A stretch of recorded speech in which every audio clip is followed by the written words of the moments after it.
এটা একটা ফ্লেভার খাইলে ভালো লাগে। 20 টাকা ক্যালকা বিক্রি করি 10 টাকা, আজকে আমি দিচ্ছি 11 টাকা। কোম্পানি বাড়ায় না, কোম্পানি আলোচনা হইতেছে, আলোচনার আগে কি দোকানদার বাড়ায় যাচ্ছে। এই অন্তর্বর্তীকালীন সরকারের কাছে আমরা কোনো কিছু আশা করি না।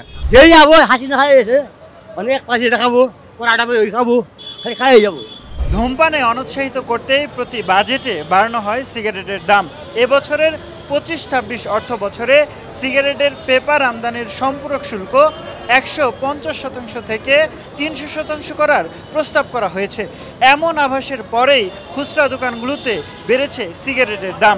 এ নিয়ে কি বলছে ধূমপায়ীরা? যারা আমরা এটা ধূমপান করি, এখন আমরা তো এটা অভ্যস্ত হয়ে গেছে, বাড়লেও খাইতে হয়, না বাড়লেও আমাদের এটা চলে। কিন্তু বর্তমানে এই সরকারের আমলে দেখলাম, অন্তর্বর্তীকালীন সরকারের আমলে সিগারেট দামটা প্রচুর বাড়ছে। বর্তমানে বাংলাদেশে নির্দিষ্ট একজন সরকার না আসা পর্যন্ত দেশের ব্যবসায়ীরা এরকম সিন্ডিকেট করে যাবে, সিগারেটের দাম আরও বাড়বে। এটার কথা বলার কেউ নেই, কারণ এমন একটা জিনিস, এটা নিয়ে কেউ কথা বলবো না। বাংলাদেশের 99% লোক যদি ক্যালকুলেশন বের করেন যে ম্যাক্সিমাম লোক বলবে সিগারেট খায়, সে রেগুলার খায়, চেইন স্মোকার বা মাঝে মাঝে খায়, সাপ্তাহিক খায়, কোনো অকেশনে খায়। সিগারেটের দাম যদি বাড়ে, সেটা কত টাকা বাড়ছে?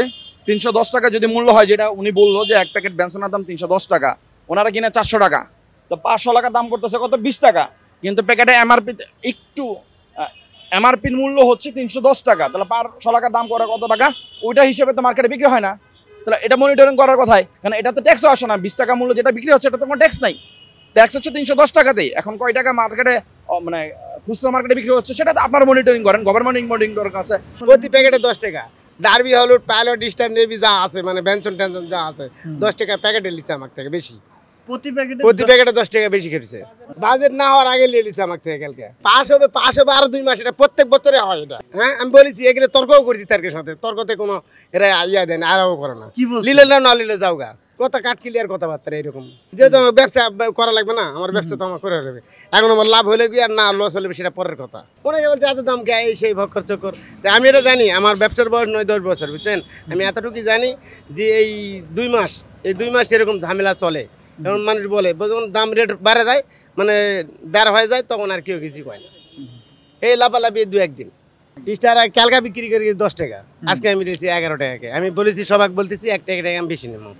এগুলোই মানে অনেকে ক্যান্সেল করতে বা কেউ দেওয়া আছে। তারা তো আছে সংস্কার নিয়ে, শুধু সংস্কারে করতেছে, দেশের কি হাল অবস্থা ওইটা তো তারা এখনো কিছু বুঝে না। সাধারণ আমরা মানুষ যারা, আমাদের কথা শোনার মতন কেউ নাই বর্তমানে। একমাত্র দেশে নির্বাচিত একজন সরকার আসলে তারপরে বুঝে যাবে যে কি হবে না হবে। এই অন্তর্বর্তীকালীন সরকারের কাছে আমরা কোনো কিছু আশা করি না। সময় কাটানোর জন্য সিগারেট টানতেছি, ধূমপান করতেছি, স্বাস্থ্যেরও ক্ষতি হচ্ছে, সব দিক দিয়ে আমাদের ক্ষতি হচ্ছে। এইসব টেনশনের কারণে আসলে আমাদের সিগারেটগুলা ধূমপান করতে হয় আর কি। ব্রিটিশ টোবাকো বলেন, জাপান টোবাকো বলেন, ওরা যে গাড়ি থেকে মাল দেওয়া যায়, ওনার দোকানদারকে দেওয়া যায় লিমিটেড, যে 1 কার্টন, 2 কার্টন, 3 কার্টন, আর বাকি যায় সব ডিস্ট্রিবিউটারের কাছ থেকে চলে আসে। তাহলে একজন দোকানদার যদি মনে করেন 100 কার্টন কিনে রাখছে, সেই স্টক করে রাখতেছে, তার মন চায় সে নিজের মধ্যে বিক্রি করে। এখন যে আমি যদি বক্তা আইনে কমপ্লেন করে যে এই জায়গার দাম এইরকম, এটার এরকম, বক্তা আইনে আইসা কী করবে? হ্যাঁ, দেখবে এই বিক্রি করতেছে, এই করবে, জরিমানা করবে মিনিমাম 20,000 টাকা, 10,000 টাকা বক্তা আইন করবে এইরকম খুচরা দোকানদারকে। যেই জায়গায় মেন সিন্ডিকেট, তার জরিমানা সর্বোচ্চ 10,000, তারও জরিমানা 10,000 টাকা। এই ব্যক্তির কি দোষ? ব্যক্তি যদি 400 টাকায় প্যাকেট কিনা রাখে, তাহলে এই ব্যক্তি 10,000 টাকা জরিমানা দেওয়ার তো লজিকে আসে না।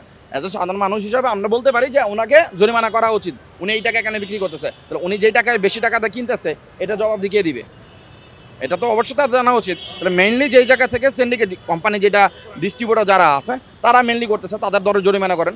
বাংলাদেশের আজ পর্যন্ত বড় কোনো কোম্পানির কোনো ক্লেম করা হয় না, কোনো ফোকাস করা হয় না। ডার্বি খাইতাম 5 টাকা, পরে 6 টাকা, তারপরে 8 টাকা। ডার্বি ধরে দেখায় স্টার 10 টাকা, স্টার হইতে 12 টাকা। ভাই আর কি করেন, সারাদিন গাড়ি চালায় কয় টাকা ভাই? সিগারেট খাইলে আমাদের 1-150 টাকা।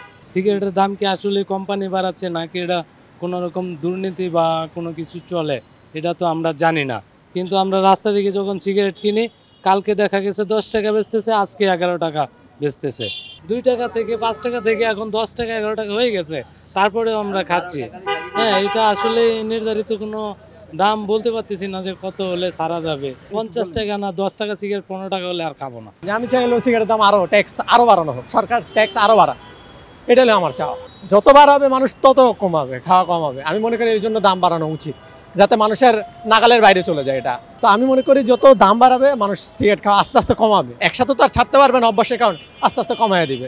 এই যে বিড়ি খাইতে বাকি বিড়ি সকালে কিনছি আপনার 25 টাকা 30 টাকা অন কিলো নিলাম 30 টাকা কিলো নিলাম বিড়িটা 5 টাকা বাড়াছে এক প্যাকেটে। আমরা যদি কমাবো ওকে 3 টাকা খালি বাড়াবো, যেই যাবো হাসি না খাই এসে মানে 1 টাকা খাবো পরাটা ওই খাবো খালি খাই যাবো। কোম্পানি বাড়ায় না, কোম্পানি আলোচনা হইতেছে, আলোচনার আগে কি দোকানদার বাড়ায় যাচ্ছে। যেমন এই যে বর্তমানে ওই যে রয়্যালের দাম আছে 60 টাকা, অন্য সব জায়গায় দেন 8 টাকা করে। সিগারেটের দাম তো কোম্পানি তো বাড়ায়, কোম্পানি তো লোকে ফুল সিন্ডিকেট, ঠিক আছে। পরে আবার কিন্তু সিন্ডিকেট আছে আলাদা সিন্ডিকেট, যেমন আমরা দোকানদার হেরা যেমন যেদিন থেকে কিনে আনতেছে সিগারেটটা, যে জায়গায় স্টকিং করে সিগারেটটা, এই স্টকিং এর থেকে তো মনে করেন না খাইলে এটা 7টা দিন হতো, এটা মনে করুন পুরা বাবার মতো বিনিক, বাবা যেরকম খা মানুষে, ঠিক আছে, এটার মতো এটার বিনিক, এটা একটা ফ্লেভার, খাইলে ভালো লাগে। For more updates, follow us on Facebook, subscribe our YouTube channel, get the latest update on www.daily-sun.com.